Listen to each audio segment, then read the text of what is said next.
वाग्यज्ञेन कल्पताम्।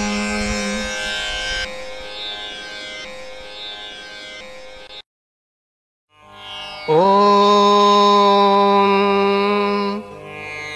निर्वाणषट्कम्।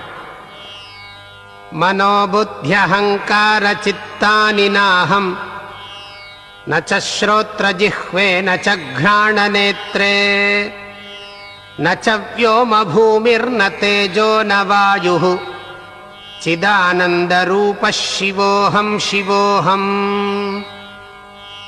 चिदानन्दरूपः शिवोऽहं शिवोऽहम्। न च प्राणसंज्ञो न वै पञ्चवायुः न वा सप्तधातुर्न वा पञ्चकोशः न वाक्पाणिपादौ न चोपस्थपायु। चिदानन्दरूपः शिवोऽहं शिवोऽहम्। चिदानन्दरूपः शिवोऽहं शिवोऽहम्।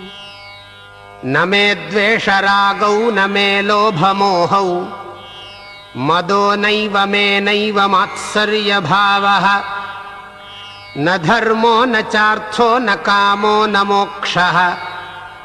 चिदानन्दरूपः शिवोऽहं शिवोऽहम्। चिदानन्दरूपः शिवोऽहं शिवोऽहम्।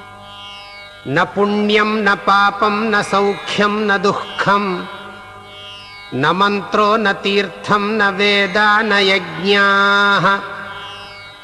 अहं भोजनं नैव भोज्यं न भोक्ता। चिदानन्दरूपः शिवोऽहं शिवोऽहम्। चिदानन्दरूपः शिवोऽहं शिवोऽहम्। न मृत्युर्न शङ्का न मे जातिभेदः पिता नैव मे नैव माता च जन्म न बन्धुर्न मित्रं गुरुर्नैव शिष्यः। चिदानन्दरूपः शिवोऽहं शिवोऽहम्।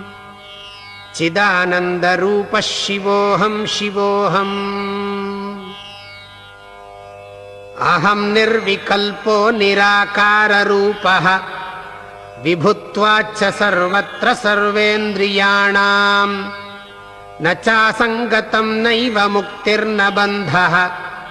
चिदानन्दरूपः शिवोऽहं शिवोऽहम्। चिदानन्दरूपः शिवोऽहं शिवोऽहम्। ॐ